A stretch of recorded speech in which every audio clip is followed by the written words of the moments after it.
काबिल सद एहतराम बुज़ुर्गों, भाइयों, अज़ीज़ दोस्तों, माह रबीउल अव्वल के महीने का आखिरी जुमा है। इस महीने को नबी अकरम सल्लल्लाहु अलैहि वसल्लम के साथ बहुत सी निस्बतें हासिल हैं,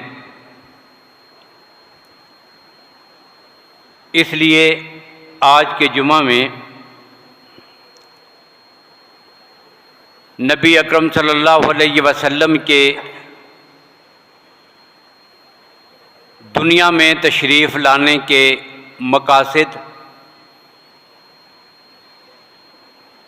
और उन चीज़ों को ज़िक्र किया जाएगा कि जिनको हज़रत इब्राहीम अलैहिस्सलातु वस्सलाम ने अपनी दुआ में आपके लिए मांगा था। कुरान पाक में अल्लाह ने अपने नबी सल्लल्लाहु अलैहि वसल्लम की बेइज्जत और आपके आने के मकासद का ज़िक्र किया है। पहले पारे में हज़रत इब्राहीम अलैहिस्सलातु वस्सलाम की एक दुआ का ज़िक्र है कि जब आपने काबतुल्लाह की तामीर की तकमील फरमा ली थी, उस वक़्त आपने जो दुआएं मांगी हैं, ये अल्फाज उस दुआ के हैं जिसमें उन्होंने रब्बुल आलमीन से नबी अकरम सल्लल्लाहु अलैहि वसल्लम की ज़ात मांगी है। रब्बना वबअस फ़ीहिम रसूलन, कि हमारे रब, हमने आपका घर बना लिया है, अब इसको आबाद करने के लिए दुनिया में अपना आखिरी नबी और रसूल मबूस फरमा। और फिर उसी दुआ में हज़रत इब्राहीम अलैहिस्सलातु वस्सलाम ने आपकी बेइज्जत के 4 मकासद का जिक्र किया है।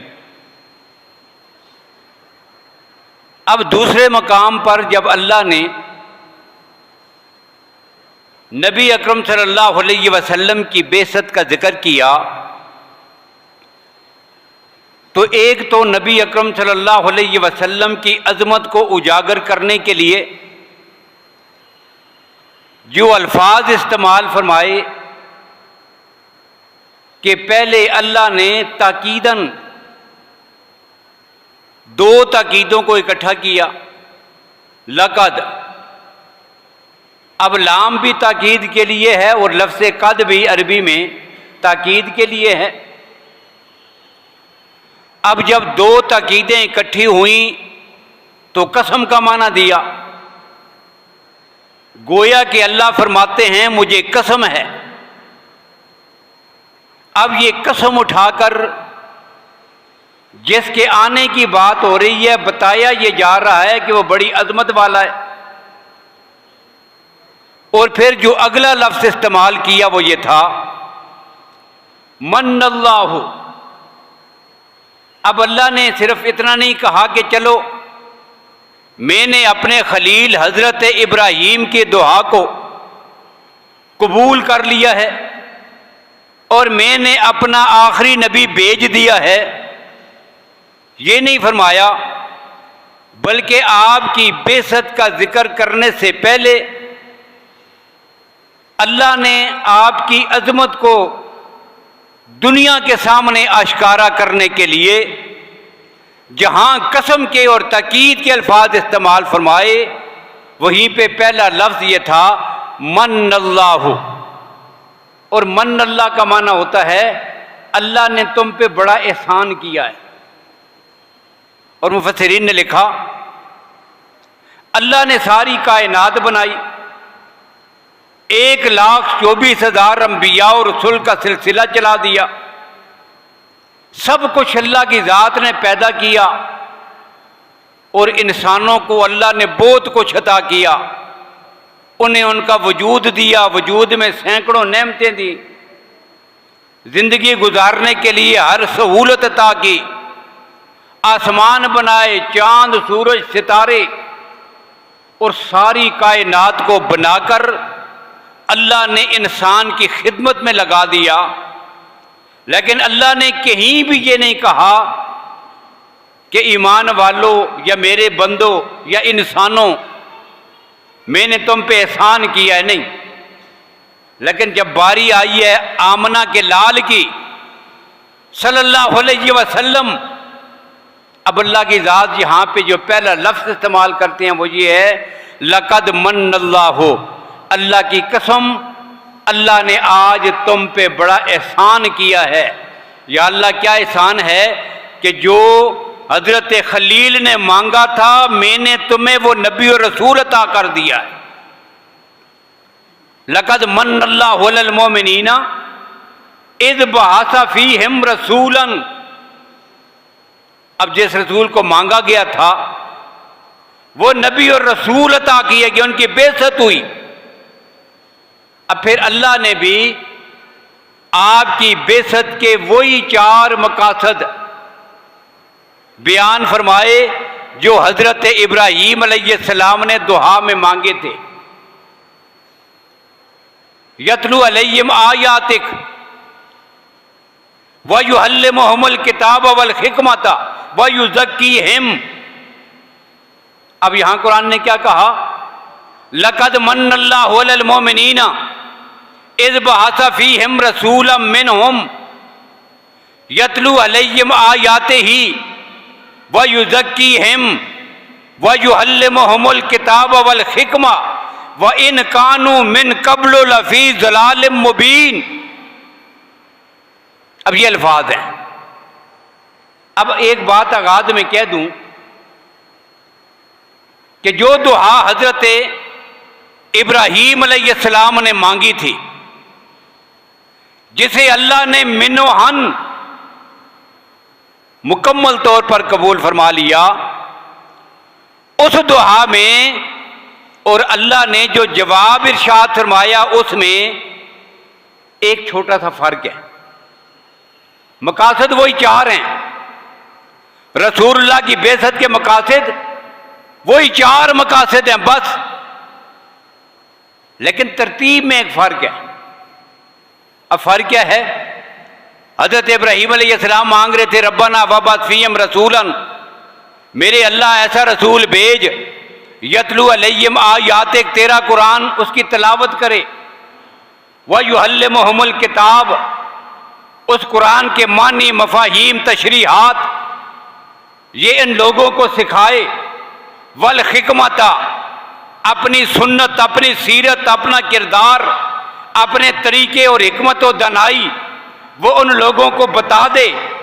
और चौथा मकसद था वह युज़क्कीहिम, इनका तज़किया करे, इनको पाक और साफ कर दे, इनका ज़ाहिर भी इनका बातन भी यकसां कर दे। वह युज़क्कीहिम, इनका तज़किया करे। ये 4 थे। अब जब कुरान में अल्लाह ने जवाब दिया तो तरतीब बदली है। अब युज़क्कीहिम पहले, यतलू अलैहिम आयातिही व युज़क्कीहिम, और युअल्लिमुहुमुल किताब वल हिकमता, इसको जिक्र किया है जी बाद में। अब ये तब्दीली हुई है। अब ये तब्दीली क्यों हुई है? अब मुफस्सिरीन ने लिखा कि अल्लाह ने जो सवाल जवाब में तब्दीली फरमाई, इसमें भी अजमत है मेरे नबी मोहम्मद मुस्तफ़ा सल्लल्लाहु अलैहि वसल्लम की। अल्लाह ने अपने नबी के कमाल का इजहार किया है। कैसे? इब्राहीम अलैहिस्सलातु वस्सलाम की दुआ से यह महसूस होता था कि वो रसूल कायनात में आएंगे, कुरान पाक की तिलावत होगी, इसका माना मफहूम तशरीहात कुरान पाक की तालीमात अपने सहाबा को देंगे, अपनी सुन्नत, अपनी अहादीस, अपनी सीरत, अपना किरदार इनके सामने रखेंगे। इन सारी चीजों से गुजर कर आखिरी मरहला ये आएगा कि पैगंबर के सहाबा का तज़किया होगा। इन सारी चीजों से गुजर कर कुरान पाक की तिलावत है, कुरान पाक की तालीमात हैं, इसकी तशरीहात हैं, इसका मफहूम है, पैगंबर की अहादीस हैं, पैगंबर की सुन्नत है, आपकी सीरत है, आपका किरदार, सबसे गुजर कर आखिरी मरहला सहाबा की जिंदगी में आएगा। क्या? वह युज़क्की हिम। अल्लाह ने जो जवाब दिया वो और था। वो क्या? अल्लाह फरमाते हैं नहीं, कुरान पाक की तालीमात उन पे अमल करना, उनको सीखना, हदीस को महफूज करना, उसको सीखना, उम्मत तक पहुंचाना, पैगंबर की सीरत को महफूज करना, ये मुस्तकिल एक काम है। मैंने सहाबा की जमात बनाई इसीलिए, लेकिन जहां तक बात है सहाबा किराम के तज़किया की, ये शख्सियात, ये जमात कायनात में कसबी नहीं, इनका जो मनसब है वो वाबी है और अताए खुदाबंदी है। अमाल की वजह से सहाबी नहीं बनता। सहाबा किराम इल्म की बुनियाद पर या अपने अमल की बुनियाद पर नहीं बनते। इल्म की बुनियाद पर सहाबी बनना होता, इमाम अबू हनीफा सहाबी होते रहमतुल्लाहि ताला अलैह, इमाम बुखारी सहाबी होते।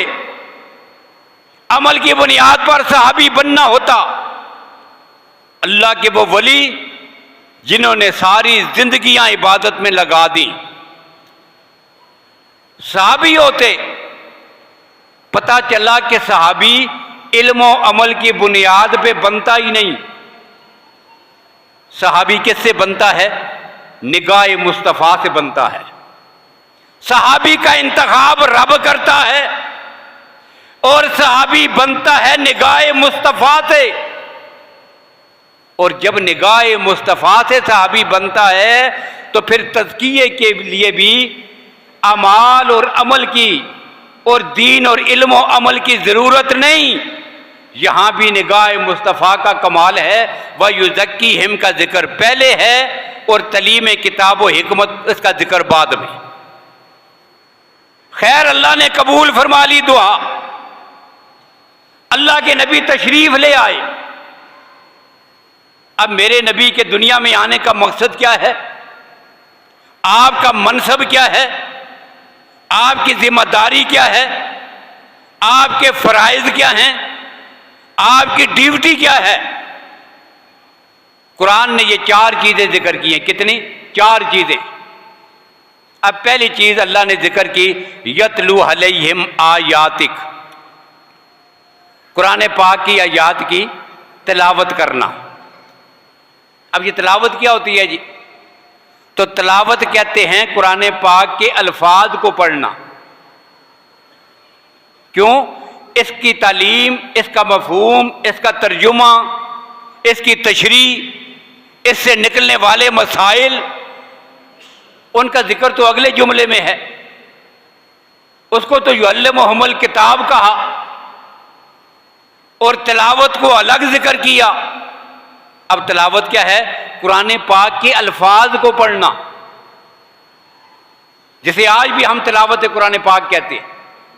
कुरान पाक की तिलावत करना, माना जानता हो ना जानता हो, मफहूम समझता है कि नहीं समझता, तशरीह का उसे पता है कि नहीं पता।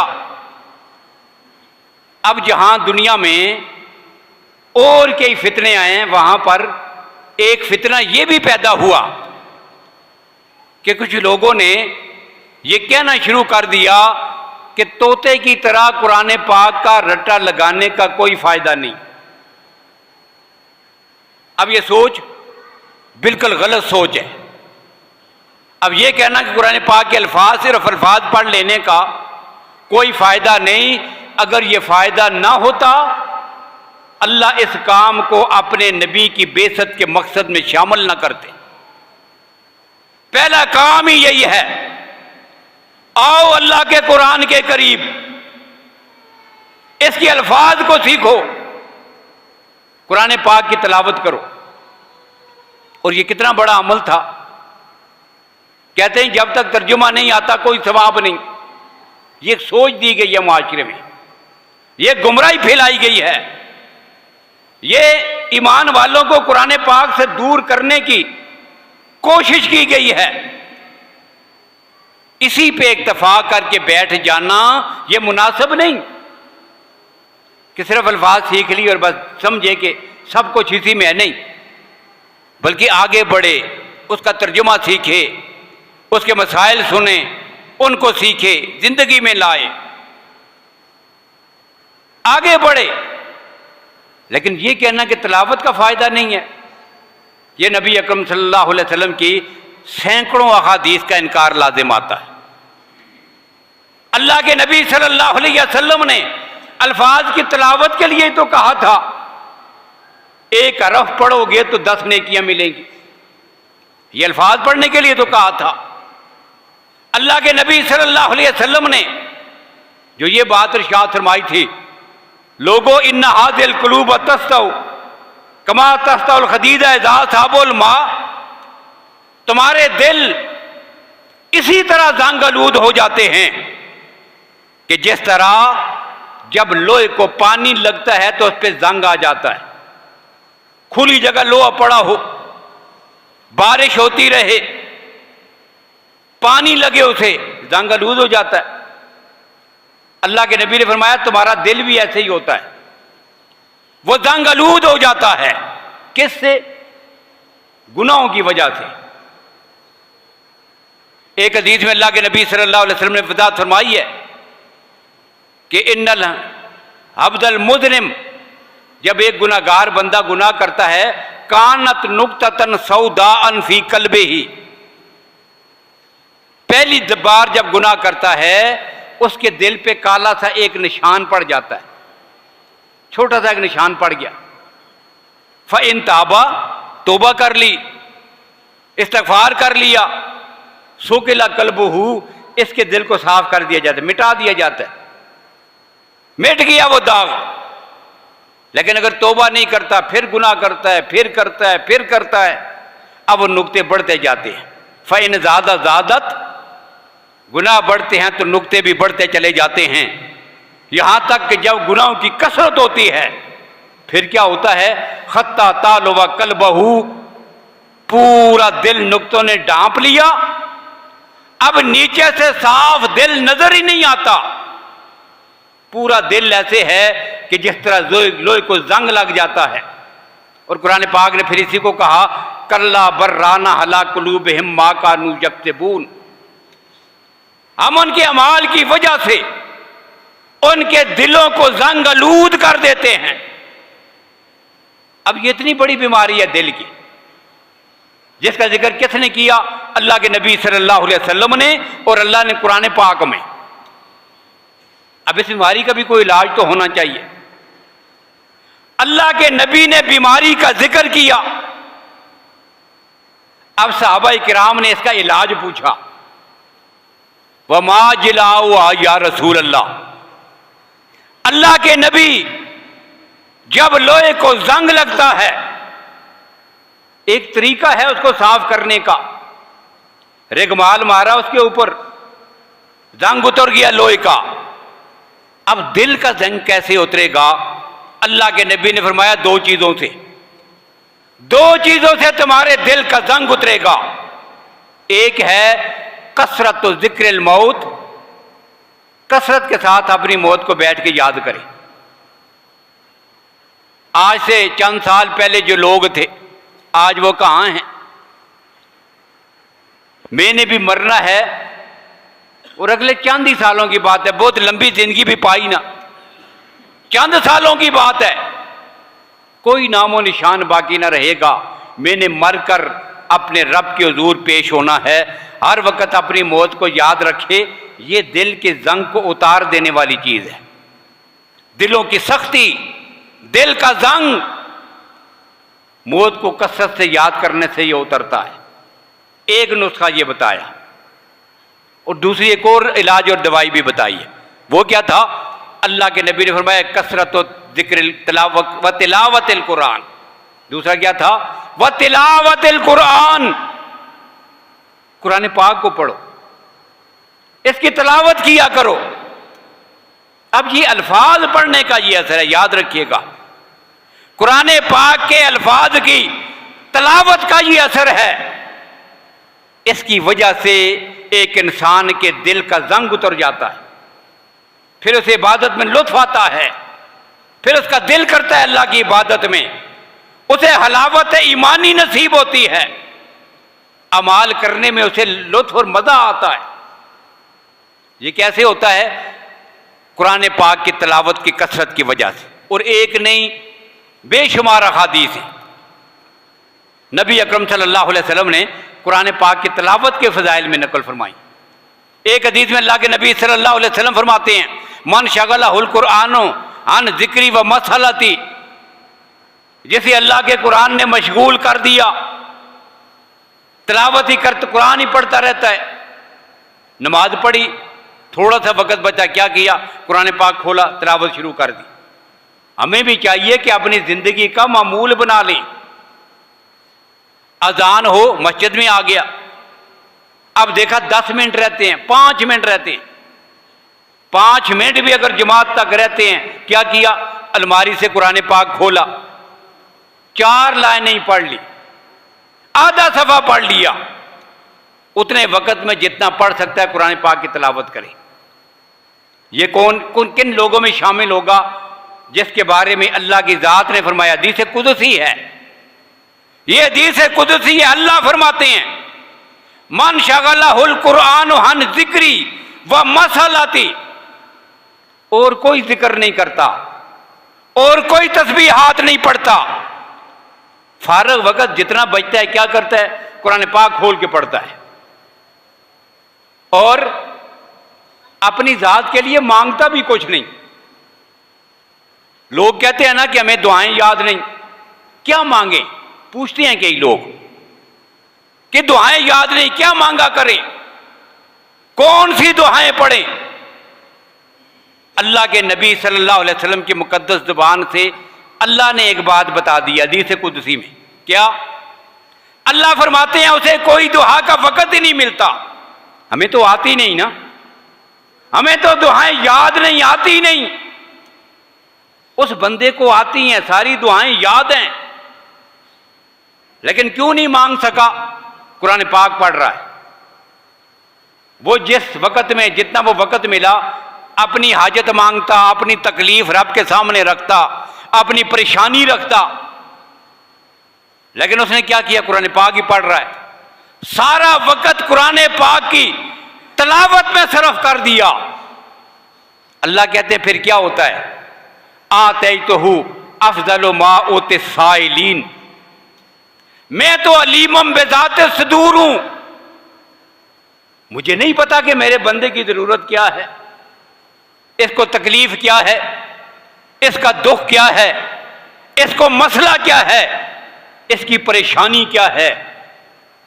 अब उस बेचारे ने मांगा कुछ नहीं, लेकिन मुझे तो उसकी सारी परेशानियों का पता है, लिहाजा मैं रब ऐलान करता हूं, आतैतहु अफजल मा ओते साइलीन। मैं जितना दुआएं मांगने वालों को अता करता हूं, उससे कहीं बढ़कर इस न मांगने वाले को अता कर देता हूं। ये क्या है जी? कुरान पाक की तिलावत करना, यह पहला मकसद था। और दूसरा मकसद कुरान ने क्या जिक्र किया? वयुअल्लिमुहुमुल किताब। इस कुरान पाक की तालीम देनी है। किनको? सहाबाए किराम को, अबू बकर, उमर, उस्मान, अली, तला, जुबैर को। या अल्लाह, ये कौन है? उसी मोहल्ले में, उसी बस्ती में, उसी इलाके में पैदा हुए जिधर आमना के लाल पैदा हुए हैं। बस्ती वही, मोहल्ला वही, जुबान वही। अगर कुरान मेरे नबी की मादरी जुबान में है तो अबू बकर उमर की भी तो मादरी जुबान में है। समझना कोई मुश्किल बात है? अल्लाह ने बता दिया कि नहीं, जब तक उस्ताद से नहीं सीखोगे, अपने तौर पे समझने की कोशिश करोगे, बेशक तुम्हारी अपनी मादरी जुबान ही क्यों ना हो, गुमराह हो जाओगे। अब ये मसला बताने के लिए क्या किया? सिर्फ किताब नहीं दी, इंसानियत की रहनुमाई के लिए सिर्फ कुरान नाज़िल नहीं किया, बल्कि बता दिया कि सिराते मुस्तकीम को पाने के लिए किताबुल्लाह भी जरूरी है, रिजालुल्लाह भी जरूरी है। उस्ताद से सीखो और पढ़ोगे, तब ये अल्लाह का कुरान तुम्हें समझ आएगा। और दुनिया का उसूल और ज़ाब्ता है, दुनिया में कोई भी चीज बगैर उस्ताद के समझ नहीं आती। क्या भला ऐसा हो सकता है एक आदमी बाजार में जाए और तिब की, डॉक्टरी की कोई किताब उठा के ले आए, घर में पढ़ने के बाद इलाज शुरू कर दे और कहे मैं डॉक्टर हूं। गाड़ी चलाने का तरीका सीखने के लिए एक किताब ले आए, किताब पढ़कर गाड़ी लेके निकल खड़ा हो, मैं ड्राइवर हूं। जब दुनिया का कोई फन, दुनिया का कोई इल्म, कोई भी चीज उस्ताद के बगैर नहीं समझ आ सकती, तो अल्लाह का कुरान भी उस्ताद के बगैर समझ नहीं आ सकता। इसलिए अल्लाह ने सहाबा की मुकद्दस जमात के लिए सबसे पहले बेतौर उस्ताद जिसे मुंतखब किया था वो मुहम्मद रसूलुल्लाह सल्लल्लाहु अलैहि वसल्लम की जात है। इस उम्मत का सबसे पहला उस्ताद खुद रसूलुल्लाह की जात है। अल्लाह के नबी खुद फरमाया करते थे, इन्नमा बुइस्तु मुअल्लिमन, मुझे अल्लाह ने अपने सहाबा के लिए उस्ताद बना के भेजा है, मैं इनका उस्ताद हूं। अब ये दूसरा मकसद था, अल्लाह के नबी ने कुरान की तालीम भी दी है, उनको तशरीह भी बताई, तर्जुमा भी बताया। और जब तक अल्लाह के नबी की वजात ना हो, मादरी जुबान होने के बावजूद बात समझ नहीं आती थी। कई मौके ऐसे हैं, बहुत सारी अहादीस में ऐसे कितने ही वाकयात हैं। वो अदी इब्न हातिम रज़ियल्लाहु अन्हु का वाकया मैंने कितनी बार जिक्र किया। हजरत हातिम ताई का बेटा है अदी इब्न हातिम रज़ियल्लाहु ताला अन्हु, रसूलुल्लाह के सहाबी हैं, मादरी जुबान अरबी है, अल्लाह के नबी की मुकद्दस जुबान से कुरान सुना। रमजान का महीना है, जिब्रील आए, मेरे नबी इन सहाबा को कह दो कुलू वशरबू, खाते रहो पीते रहो, सहरी का वक़्त लंबा हो गया है, कब तक खाएं कब तक पिएं? अल्लाह कहते हैं हत्ता यतबय्यन लकुमुल खैतुल अबयदु मिनल खैतिल अस्वद मिनल फज्र। ये अदी इब्न हातिम की मादरी जुबान है। अब क्या हुआ, अदी इब्न हातिम घर चले गए, सहरी के वक़्त बेदार हुए, तहज्जुद की नमाज पढ़ी, बीवी ने खाना ला के दे दिया। अब खाना खाया, खजूरें पास रखी हैं, पानी भी पास रखा हुआ है, दो धागे लिए, एक काला एक सफेद, सराहने के लिए जला के रख दिए। अब सराहना उठा के देख रहे हैं, जब तक इतनी रोशनी नहीं हो जाती कि जब तक काला धागा सफेद धागे से अलग ना हो जाए, हत्ता यतबय्यना लकुमुल खैतुल अबयदु मिनल खैतिल अस्वद मिनल फज्र। ये जुमले का माना है, लफ्जी माना क्या है? काला धागा सफेद धागे से जब तक जुदा ना हो खाते रहो। अब खा रहे हैं, खूब जो है वो सुबह का सूरज निकलने के करीब हो गया, खूब रोशनी फैली, तब जाके पता चला ये काला है ये सफेद है। अब रोजा बंद किया, आए रसूलुल्लाह के पास, अल्लाह के नबी, अल्लाह ने बड़ी वुसअत कर दी है, आज तो जब सूरज निकल रहा था तब तक सहरी का वक़्त है। अल्लाह के नबी मुस्कुराने लगे, फरमाया इन्ना मसादतक हरीज़तुन, तेरा सराहना बहुत बड़ा हो गया है, पूरी कायनात के मशरक और मगरब के किनारों को तूने अपने सराहने के नीचे ला के रख दिया है। अल्लाह के बंदे इसका इससे मुराद ये नहीं है जो तू समझा है। तो जब तक कुरान मेरे नबी ने समझाया नहीं, उस वक़्त तक मादरी ज़ुबान होने के बावजूद बहुत सारी जगह ऐसी हैं जहां पर उनको समझ नहीं आता था। फिर मैं कैसे दावा करूं? खुद ही कुरान पाक का उर्दू का तर्जुमा उठाया। कितने ऐसे लोग हैं मुफस्सिर बने बैठे हैं, इंसानियत की इस्लाह की बातें करते हैं। बड़ी दुनिया ऐसी आई, लेकिन क्या किया? अल्लाह के मखलूक को गुमराह किया, मुगालता लगाया, ठोकरें खाई हैं।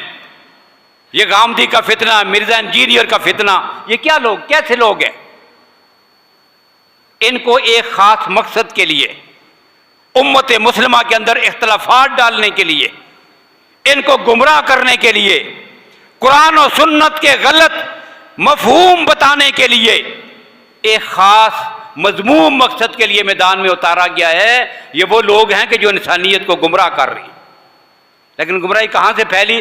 कि जब हमने दावा कर लिया कि मैं किसी उस्ताद के बगैर खुद ही तर्जुमा पढ़ के, और बिल्कुल इसी तरह एक मसला और भी है कि जब कुरान पाक का सिर्फ तर्जुमा कोई आदमी पढ़कर राय हिदायत नहीं पा सकता, पैगंबर की हदीस का भी तर्जुमा पढ़ के वो सिरात मुस्तकीम पे नहीं जा सकता।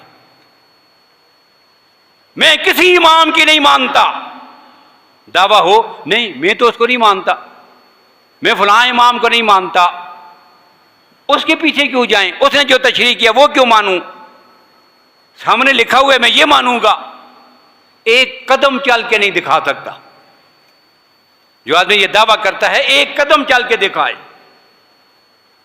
हो ही नहीं सकता कि जब तक उन शख्सियात का दरमियान में जिक्र नहीं आएगा जिन्होंने पैगंबर से सुनी हैं, फिर कौन सा माना मुराद लिया, फिर ताबीहीन ने इकट्ठी की हैं, तबा ताबीहीन तक पहुँचाई हैं, इस जुमले का कौन सा माना था, कौन सी हदीस सही है, कौन सी हसन है, कौन सी ज़ईफ है, किसका कौन सा मकाम है, किस मौके पे कौन सा जुमला अल्लाह के नबी ने फरमाया था। और पैगंबर के सहाबा सिर्फ अल्फाज पे नहीं जाते थे, वो तो पैगंबर के मिजाज को देख के उस पर अमल करते थे।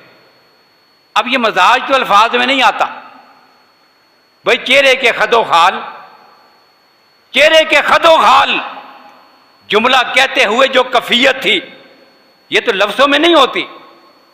अल्फाज तो हमने पढ़ लिए हैं, लेकिन खदो खाल कहां से आएंगे? ये पैगंबर के सहाबा ने उम्मत तक पहुंचाए, माना उससे समझ आएगा। तो ये दो मकासद जिक्र हुए आपके सामने। बाकी इंशाअल्लाह दो मकासद आइंदा गुफ्तगू में अल्लाह ताला हमें नबी अकरम सल्लल्लाहु अलैहि वसल्लम की सीरत तैयबा को समझने की, उस पर अमल पैरा होने की तौफीक नसीब फरमाएं। वाखिर दावाना अल्हम्दुलिल्लाहि रब्बिल आलमीन।